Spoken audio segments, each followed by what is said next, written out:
Hello, everybody. It's the Meista, your favorite heavy metal drinking buddy. I am super excited today. I am chatting with David Austin, guitarist and one of the founding members of killer, amazing speed metal band Nasty Savage. David, it's so great to have you on the show. Thank you so much for joining me. Oh, you're welcome, Victor. My pleasure, man. I'm glad we finally were able to get situated on the meeting. I kind of went on vacation for a little bit and just work stuff. So I'm glad you're here, and I'm glad I'm here, and let's have some fun. Yeah, awesome. Very cool. Very cool. Well, I think there's quite a few things I wanted to ask you about. One of the things, though, I think, very recent that happened, which I thought was really cool, was you helped put together a show as a benefit show for the original drummer, Curtis Beeson. It was Kill the Cancer. I don't know if people, in case people don't know, he has cancer.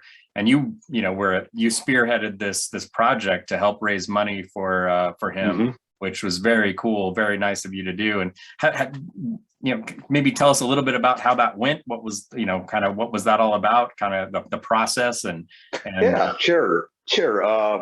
So about 3 months back, I got I'm real close with, actually closer with his brother than I am Curtis. Curtis, he left Nasty Savage probably 10, 11 years ago, but there doesn't mean that that I don't love all them guys and everything. And Curtis had this, back in 2011, me and a couple other people did a benefit for him back then because he had a brain tumor the size of a grapefruit on the outside of his brain. Jeez. So that was 16 hours of surgery that took for them to get rid of that. Holy shit. And they were able to successfully remove it, and he recovered he lost some vision and he lost his sense of taste and smell, which he's never regained that the last decade. And so he went in probably 3-4 months ago for another MRI, and they found another tumor deep inside of his brain. So this one is malignant, unfortunately, and they had to go in basically right above his eye right there to get down in there, and they actually couldn't get everything. They got what they were able to get out that they were to remove. They got that out, and then there was still some in there, so they were planning to do a radiation therapy for I think 5 weeks straight, every single day. So every single day for 5 weeks. Wow. So when I heard that that it was a malignant tumor, I just thought to myself, I'm going to get something going for my brother. I'm going to make it happen. I don't know how I'm going to do it yet, but I'm going to make it happen. And fortunately, I know a lot of people in Tampa. I've never burned any bridges with anybody, so I have a lot of friends around here that are very, very close in the metal community. I mean, there's a lot of guys here that I go back with, obituary and so many to name that I go back. But anyways, so I knew that we'd be able to make something happen. It was kind of we didn't have a large time frame, and just where we booked the venue at is the Brass Mug in Tampa, which so many metal bands play there. We're friends with those guys for a long time, so I knew I could organize something there, and I knew we get some people out there and some donations. So I got together with a buddy of mine, Dave Allison, and a friend of mine, Robin Mason, who actually plays bass for Gruesome, and she's the manager for Exodus. Oh yeah, so, Robin's great. So yeah, she's fantastic.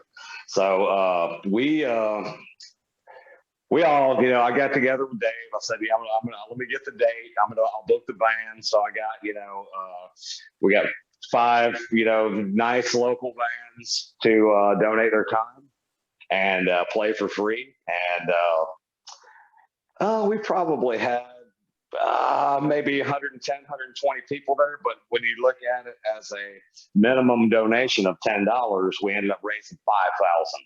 So there were some generous people there. And Donald Tardy from Obituary started a GoFundMe for Curtis, because Curtis was like a mentor to Donald when he was young, So it's like a big family around there in Tampa, when it comes to these things. And, and anybody knows if they ever need my help with anything else with another band around here, I got their back. I will bust my ass for it. It's a good thing to do. It brings people together. It makes you think about things. It makes your heart feel good, and it was a success. So, now that he's gone through his radiation therapy, we'll find out if they were able to shrink the tumor or what. I don't know his prognosis yet, but I stay in touch with his brother, every other day. So because we're both of us are big Tampa Bay Rays fans, so we're always bullshitting about baseball and things like that. So but that's how that came about, and it went good, and we're proud of everybody that came out there and everybody that donated and everybody that's donated to the GoFundMe. It's a good cause, and we all love Curtis, and Curtis has been around for a long time, man. I mean, talking like back in '85 when he was doing screaming double bass back then. A lot of people weren't doing that back then. He's I consider him one of the pioneers of the technical thrash drumming, and when we moved on later to penetration point. So that's about all that in a nutshell, how that went down. Cool. That's very cool. Well, cheers to you, and cheers to Curtis and his recovery. Absolutely, man. Thank you. That's cool. So with this, obviously that was one of the things you've been working on recently, but in terms of music, what have you been up to musically this last crazy year and a half that we've been in this pandemic world? Right. I'll tell you what, we kind of got rolling there for a little bit, because the plan is to put out a 5-song EP. Okay. Oh. We have 3 songs actually recorded, not like they're kind of like rough tracks to kind of get where we need to be and get some solos on there and get Ronnie moving. Ronnie's got all the lyrics written, and it's just a matter of, a few guys got sick in the band. I think everybody in the band's had COVID. Oh. So, yeah. So that kind of slowed some things down. Obviously, in 2020, we don't do a ton of shows, probably maybe 13, 14 a year, and the majority of them are all out of the country. So we had a lot of stuff booked in Germany and Holland and the Netherlands and that region over there back in August of 2020. Obviously, all that got canceled. And then we had some Brazil stuff, and that got canceled. Actually, 2 years in a row that got canceled. So we're still shooting for June of next year. Oh wow! To still do the Brazil shows, and we have some stuff booked in Mexico City next year, which it's like, who the hell knows what's going to happen between now and next year. It seems like one minute it kind of gets better, and then the next minute, the media is going to tell you that the sky is falling like they always do. Right.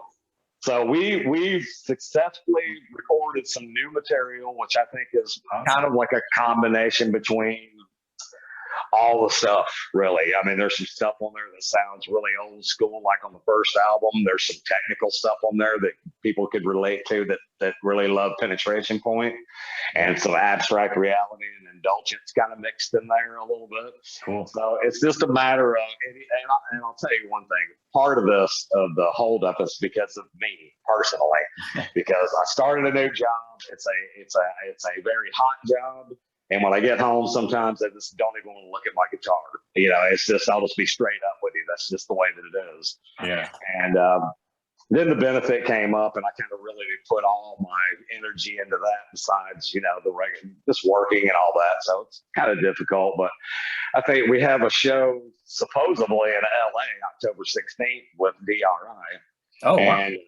And here it is. The guy hasn't even promoted it yet. I'm not going to throw him under the bus. I don't know what he's got going on, but it hasn't been promoted yet. I haven't seen a plane ticket yet.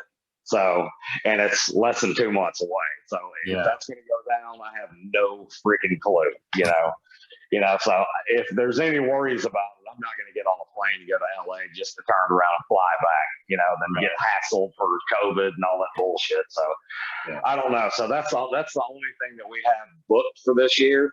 Now, as far as like getting back on the train of writing the stuff, that's coming up in the next couple of weeks. We'll start getting together, kind of get that ball rolling, because we do have an interest in Nuclear Blast and Steamhammer are wanting to hear new material. You know, they're stoked for it. So it's just a matter of me getting my freaking energy back, man. It's not like it was when you're 24 years old. You know, when you're 58, it's a whole different world. You know, I try, but I need to personally really get motivated and get, you know, because we have a really, really solid band right now. We got nothing but good musicians in here. Everybody learns things quickly. Pete Sykes, the other guitar player now, because Ben hasn't been in the band in 11 years. A very sharp guitar player. He was in Contorted and he was in Brutality, and and our drummer Jim Coker was in Brutality. He was in Contorted. Scott Carina toured with Death back in the Inhuman days. So we got stellar musicians in this band and good songwriting contributions from everybody. I'm kind of writing the majority of it, because if I don't write the majority of it, it's not going to sound like Nasty Savage. But they know, they're so familiar with the band. They know kind of how I do things with chord combinations and a lot of harmonies and a lot of crazy shit and a lot of kind of stuff. So they're all on board with it. So we'll see what happens. That's really all I can kind of add to that right there. Well, that's really, really exciting news. That was one of the things I was going to ask you. And I didn't want to give you a hard time, but I was thinking about giving you a hard time because it's been, 16, 17 years since you guys put out an album. Psycho was, 2004. So I was like, God damn it, you guys are amazing music. Like, let's get some new music going. Right. A big part of that is like, during when we recorded Psycho, I was living in Tennessee. I didn't move back here until 2018. Okay. So at during that time stretch right there, we'd get together and do some shows and things like that. But this particular lineup that we have right now has been together for probably 3 years, and it's amazing because we all get along absolutely perfectly, which usually never happens in a band. So it's really nothing to do with that. It's just a matter of everybody's schedules gelling and coming together. It's a lot harder when when we recorded those first 4 albums, all I did was Nasty Savage. That was it. So when you can focus all your time on that, there's no distractions, and you don't have children, and you don't have an ex-wife, and you don't and all that. It just all comes in there to into the factor of where it just slows things down. And trust me, I wish I was holding a new Savage album in my hand right now, but I'm not. So in order to hold one in my hand, you got to write some shit. So and we got to rehearse and get all that stuff together and get it to the people that want to hear it, and take it from there and see if we can get some kind of a budget for recording, which these days, you might as well be asking for a fucking kidney, if you want something like that. So we'll see, we'll see what happens. I can tell you this, I'm not going to go through all the work and because a lot of it's frustration and a lot of it's elation to be able to do this. It's nice that people want to hear that stuff. That makes me feel good. Yeah. But going through the whole process, so 1,000 people can get a recording. I don't know if I want to do that or not, so it's just, it kind of boils down to that, the want to, and, I got, hopefully something will kind of light a fire under my ass and kind of motivate me and inspire me to just all of a sudden just a switch goes off and I'm completely into it and want to do it. So it's a little bit of a process, but, I'm trying to figure it out. Cool. You mentioned that you're kind of the primary writer. Was that always the case? Like going back to the early days? No. No. because me and Ben, of course, we recorded everything that Savage has ever done. Me and Ben have been the guitar players on there. That's been besides the stuff that we have right now that nobody's heard yet. Right. So Ben, that was pretty much probably a 50-50 thing between me and Ben. And actually, Fred Dregeshin, who was the bass player on the first album, he wrote the majority of the first album. Oh, really? So yeah, and then but when it came to Penetration Point, I probably wrote about 65% of that album myself. I was just kind of one of those things where I was kind of on fire and just the ideas were popping, and we were just kind of that was, and of course, that was back in the days where we were rehearsing 6 nights a week, So yeah, I wrote the majority of Penetration Point. Psycho, kind of, we've always we've always done the back and forth solo thing, on 95% of every Savage song. So we've always split solos and harmonies together and kind of feed off each other because we really got 2 different styles. And I think I like the way that kind of meshes together. It's pretty cool, Oh, it's great. Yeah. Well, let's go way back in time. All right. And talk about kind of your start in music. When did you start, kind of playing? What was the inspiration behind that? Did you come from a musical family? Well, my dad played guitar, but he was a straight up like George Jones, Willie Nelson, Merle Haggard guy, straight up country. So, but and my uncle also played guitar, but he was one of those guys could do some of those Spanish riffs and shit like that. So cool. That was really, he kind of, even when I was young, just learning how to play 3 chords, I would really sit there and listen to him, and it kind of inspired me, not that I could do any of that stuff at that young of an age, but, kind of later on down the road when I knew, probably when I was 16, I knew that that's what I was going to do. I mean, I knew I was going to be in a band and record albums by the time I was 16. I knew it because all I did was play guitar back then. But as far as like inspirations, of course, the first time, one of the first concerts I ever saw was Van Halen opening up for Black Sabbath in '78. Wow. And it's like, when then you see Edward Van Halen, then you're like, why am I even doing this now?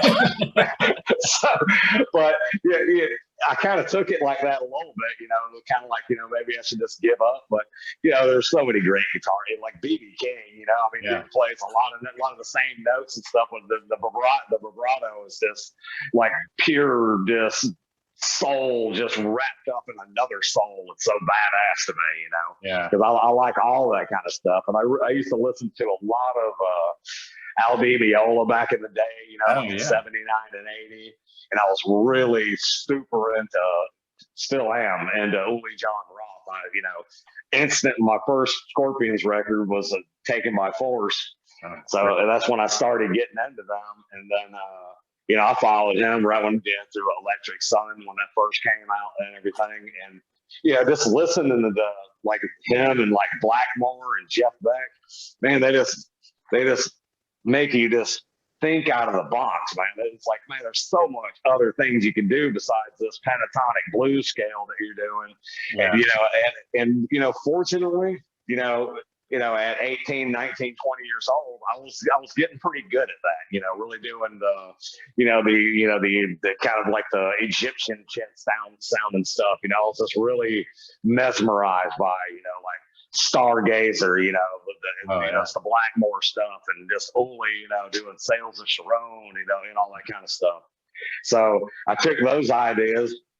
I've never been that guy that just sits around and listens to nothing but metal. I listen to a lot of jazz fusion daily, and just some of those ideas, some of the timing and the weirdness of the whole thing just sticks into my head, and it kind of comes out in the tunes that I write. It's not all like that, but I like to always come up with a few breaks with a few harmonies that somebody's, when somebody's listening to it, they're like, I didn't see that one fucking coming, that kind of thing, instead of just the same old, same old. So you know, for me as a guitar player, if I just sat there and listened to the same shit over and over, then I'm going to sound like everybody, sound like those people. So I always tried to mix my styles with blues and, you know, fusion and, you know, just whatever. And, but yeah, that was kind of how it was back in the early days. And the first real band that I kind of got in, well, yeah, we had it for a little bit. It was a band called Virgin Killer, which was obviously from a Scorpions album. Yeah. So that's where we got that. And we were just doing covers like Black Sabbath and Thin Lizzy and, you know, Blue Oyster Cult and all that kind of stuff. And then after that, I got into a band called Gangster, where we were doing a lot of like Maiden and Black Sabbath and Tigers of Pantang and, you know, like Wasted by Def Leppard, you know, because we were, you know, I was right there in the thick of things when that new wave of British heavy metal came. Right on. So, you know, and then, you know, really one of the biggest inspirations, and I can't remember the exact minute it is in the song, but it's Satan's Fall by Merciful Fate on the Melissa album. There's a part in there. It's like a just like a break like that. And I'm like, oh man. I mean, that was one of the greatest riffs in metal that I've ever heard in my life. And that kind of really just pumped me up to like, man, you can do things like that, you know, in between this little part and add that in, even if it is just coming out of nowhere and it really doesn't fit like a normal, you know, structured song. And that's kind of how I built my style from, you know, the first album and on, you know, that's the way that I write tunes now. And it's because of those moments like that back in the day. Nice. That's really cool. And I think that was the thing for me. Yeah, you know, I love the debut album, but you know, I think Indulgence, it was so expansive, especially for, you know, the speed metal, thrash metal world. It was obvious that, yeah, you had a lot of influence from, you know, there's a very progressive element to it. You know, Sure. And when you said Al Di Meola, I'm like, yeah, I mean, that jazz fusion kind of, there's so much going on, and your guitar tone is so rich, and the playing is phenomenal. I appreciate it. I was really curious about, yeah, it's interesting that you say, I mean, those kind of influence that you had, you know, I mean, it definitely comes out in that, but you're not copying any of the styles. You're just incorporating that into what you do, which is really right. Yeah, exactly. And, you know, Penetration Point is like, you know, 'cause there's a lot of European people that just don't like that album because it sounds nothing like the first album. And a lot of the European people, they love that first album, you know. So, but, you know, what are you going to do? But the Penetration Point stuff, that was probably inspired more by Watchtower than any other band. Oh, because I am a gigantic Watchtower fan.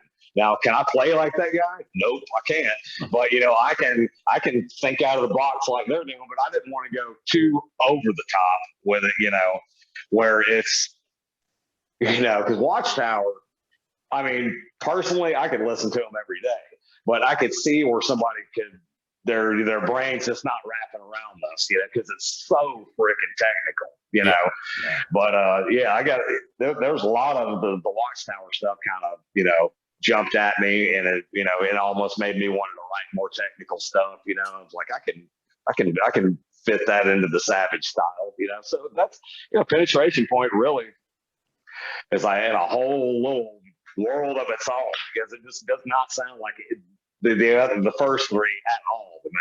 I mean, nothing about it sounds like the first three. No. But, you know, I'm actually more of a, you know, you said Indulgence. I love that. But, you know, it's just for an EP, I just really, really love Abstract Reality, because I just I love the song Abstract Reality. I love the song Aromatic Vertigo. Aromatic Vertigo is probably my favorite song that I've ever written, as far as like from beginning to end, just the way that it flows and all the little stop harmony parts, and, you know, just all that cool stuff. I like the way Ronnie did it. He didn't sound like anybody else, you know. I just thought it was a very cool vibe, you know. I really dig that EP. Yeah, Yeah, fantastic EP. Yeah, and I would say, anybody listening to this, if they don't own any of these albums, they definitely should check it out, because it's really incredible stuff, and heavily influential. And I guess that's one thing I was curious about. Maybe this is a weird question, but do you ever get frustrated with, I mean, obviously Nasty Savage and particularly your guitar playing has been incredibly influential on a lot of people. Do you ever get frustrated that Nasty Savage did not get, never became a huge band, which I think it should have personally? Yeah. Yeah, I do. I don't dwell on it anymore, because it's just, what are you gonna do now? But yeah, we weren't handled properly, by our manager, at all, to say the least. Okay, so there were things done that we found out later on that we didn't know before, which I remember the manager for Exodus at the time we were recording Abstract Reality contacted our manager and said he wanted to take over the band and handle the band. Well, we never were told we never found out about that until years later. So, and we weren't handled properly, and we were getting somewhat kind of, a little screwed by Metal Blade, just things weren't adding up, with numbers of sales and the money we were getting paid, like a lot of other bands experienced with various labels back in the 80s. Yeah. I can, I chat back and forth with Jeff from Possessed, quite a bit, and they got absolutely freaking railroaded back in the day too, so. It's just one of those things that's hard to, there's been times where I've sat around like, oh man, if we just could have done this, we could have done this, but it didn't happen. But you know what? At my age now, people that send me messages and say, man, I'm a Nasty Savage for life, man, you don't know what it meant to me and all that kind of stuff. That's worth it right there, man. I'm fine, That's cool. So, people still want us to come play. They still want to pay us. They still want to fly us to places and do gigs. And I still enjoy doing that. And I love shaking hands with the people that are there. And they, they want to, I've had people, the guy in Lima, Peru came up to me with tears in his eyes, shaking, said, he goes, this is the greatest moment of my life right now. Wow. I mean, that's hard to, it's hard to get bummed out about some shit that happened years ago when you really, the impact that you made on him when he was 14, 15 years old or whatever. So it's all good. That's really cool. That's cool. Yeah. And there's been some of the interviews I've done in the past, I've talked to a few death metal musicians, and they have cited you specifically as a huge influence on their work. Like Incantation, Immolation, those guys have said, oh God, David Austin, Nasty Savage, that guitar work, holy shit, that's awesome. The guy. That guy, heavily influenced my work. I'm like, oh, that's really cool. So that's cool, man. Yeah, I definitely appreciate all that. It was a lot of fun back then, and it was just there's so many of them brutal shows that we did in like '84 where you would see everybody in Morbid Angel, everybody in Death, everybody in Obituary before they were ever even in bands, right there in front of you with their kids. And then later on down the road, look at Chuck, may he rest in peace, that dude's he's larger than life to a lot of people, and to know him before he would ever even join Mass, is when he was a kid, basically is pretty cool, to have those memories and that history with those guys. Yeah. What was the metal scene for, at that, back when you guys first started? What did that look like? In 80, we'll go back to 83. In 83, there was basically us, Avatar, right before they became Sabotage. And there was a band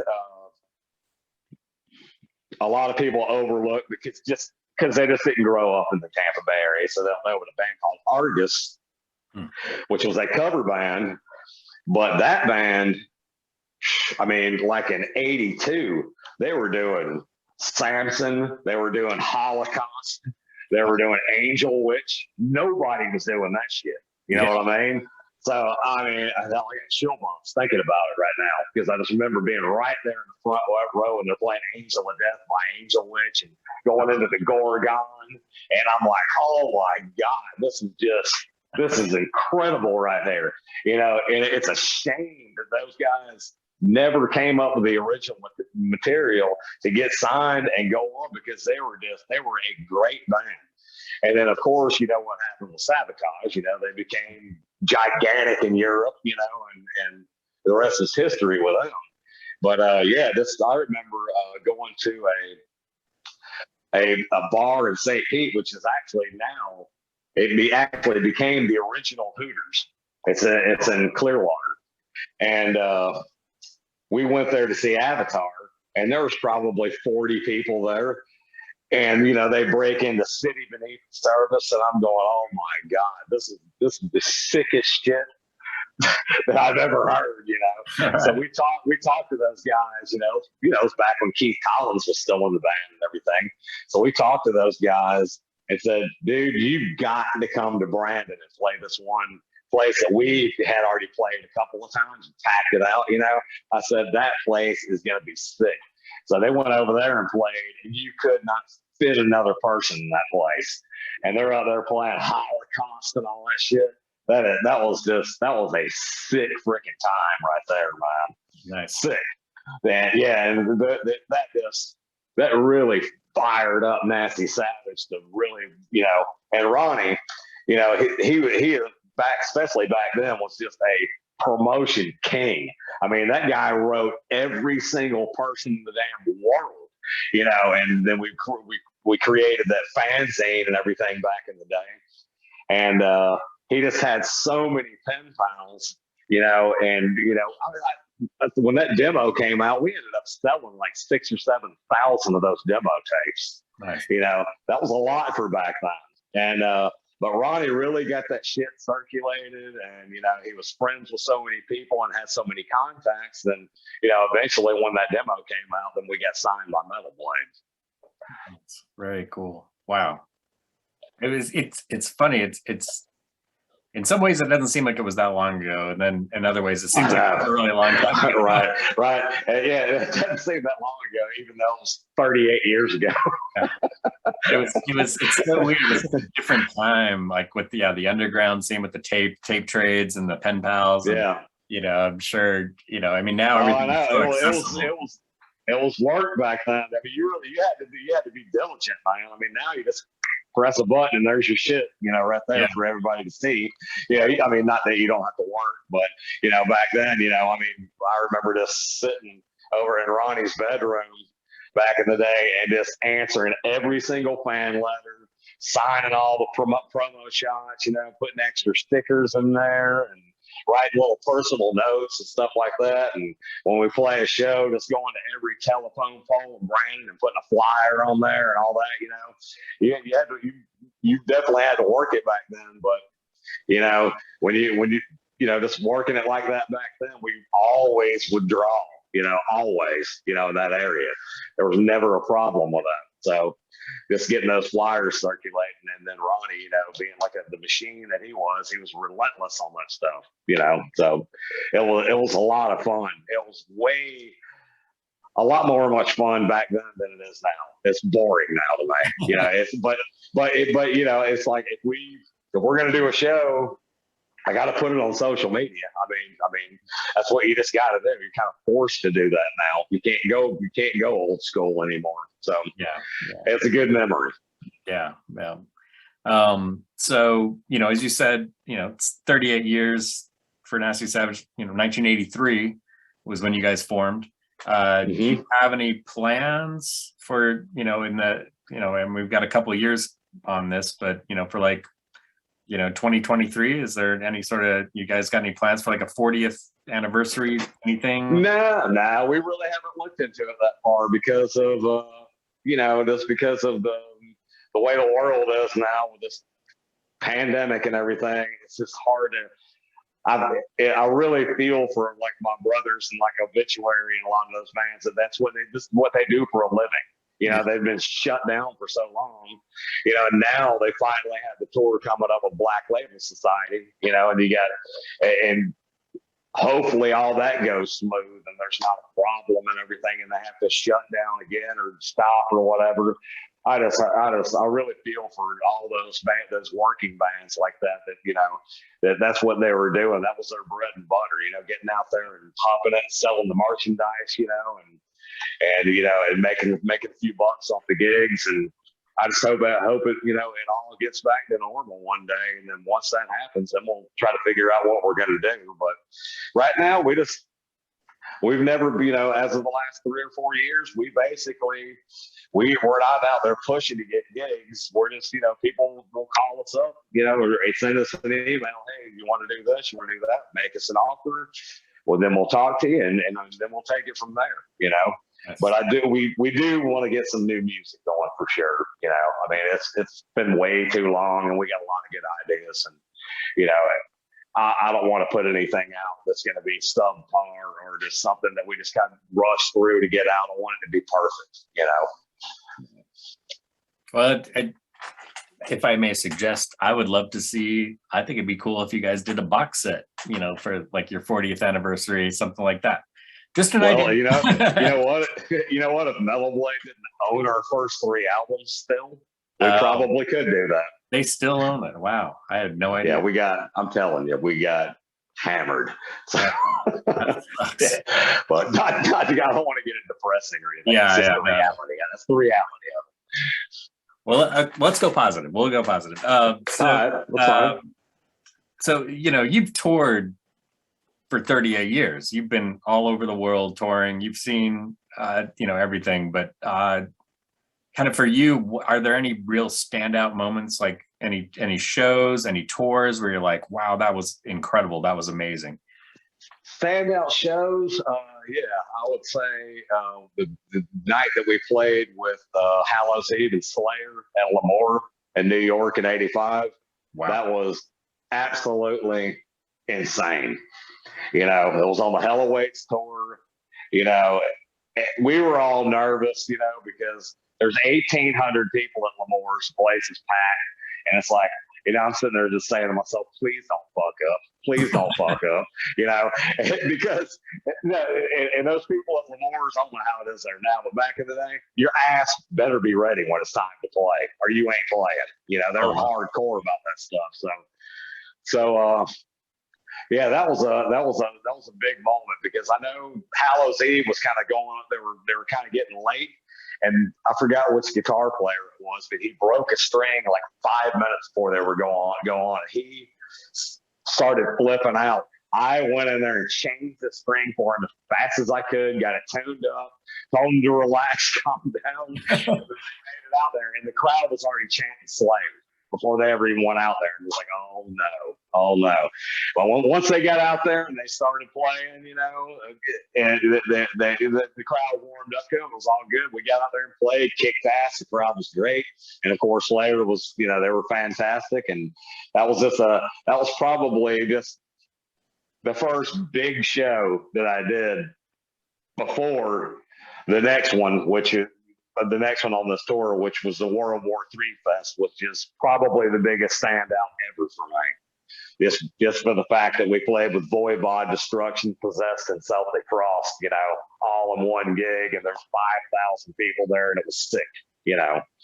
So, and that's incredible. That was just mind blowing.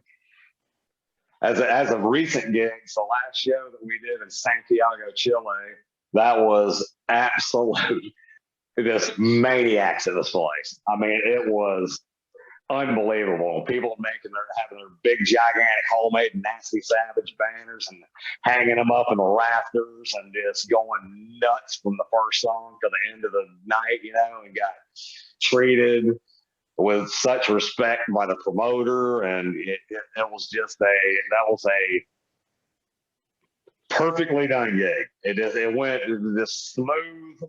and the fans were great, and it was just it was extremely fun. It's definitely a night I'll never forget. And the Poland show, of course, when there was 12,000 people there at the Poland show that we did in 1988 with a banner that looks like it's the size of a football field. Wow. Oh shit, that's been up on YouTube for a long time. That whole show's on there. Oh, nice. Yeah, that's the thing. It's like I've talked to, it seems like every musician I talk to, metal musician I talk to, like their impression of South America and the South American fans and just the insanity of it, and like they're just fanatical and passionate, man. I mean, just passionate. It's just passionate and respectful, man. That's the two words that I give those people down there, man. And I hope we get to do these Brazil shows, because we haven't played in Brazil since 1988. They're dying for us to come down there, and hopefully that all pans out. We've never played in Mexico City, so that's going to be fun. We're playing there. Attackers playing, and Tyrant. It's going to be an old school night. So it's going to be fun. That'll be fun. That's really cool. So with Brazil, is that a festival or I forgot the name of the festival now. It's down in Joinville, Brazil, which is kind of like southern Brazil, kind of on the Atlantic coast a little bit way down there. And then I think he's got another one booked in Sao Paulo and maybe another one, but I don't know. Like I said, who knows what's going to happen between now and June.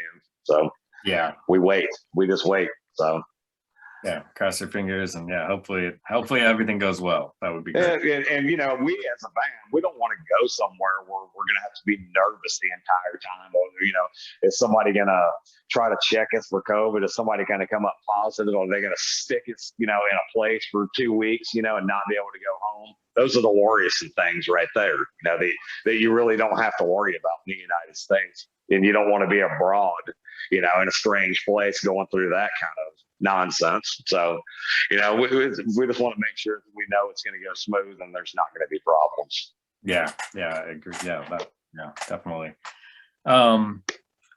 So I don't want to keep you all night, but one last question for you. So my page, Brews and Tunes, I pair craft beer and metal albums. So David Austin, you're hanging out on a Saturday night at home. Mm-hmm. What beer are you drinking, and what album are you spinning? Well, it depends on what mood I'm in, but I'm drinking a Bud Light right now, and I'll tell you one thing: I'll crank up the first Metal Church album any day of the week, and Melissa. Those are just two of the most fantastic releases ever to me. I love both of those, so I can never go wrong with either one of those albums right there. Excellent. Yeah, great. Two fantastic albums right there for sure. I love that. That is awesome. Well, this was a real pleasure chatting with you this evening. Thank you so much. Likewise, man. Likewise. I appreciate you having me. Well, thank you. Have a great night, Hales. And everybody, I'm excited. We've got a new Nasty Savage music coming out in the not too distant future. Hope so. Look below at the description. Check out the links to Nasty Savage. If you're not familiar with Nasty Savage, you need to hear Nasty Savage. Great fucking band. So thank you, sir. Cheers. Cheers, brother.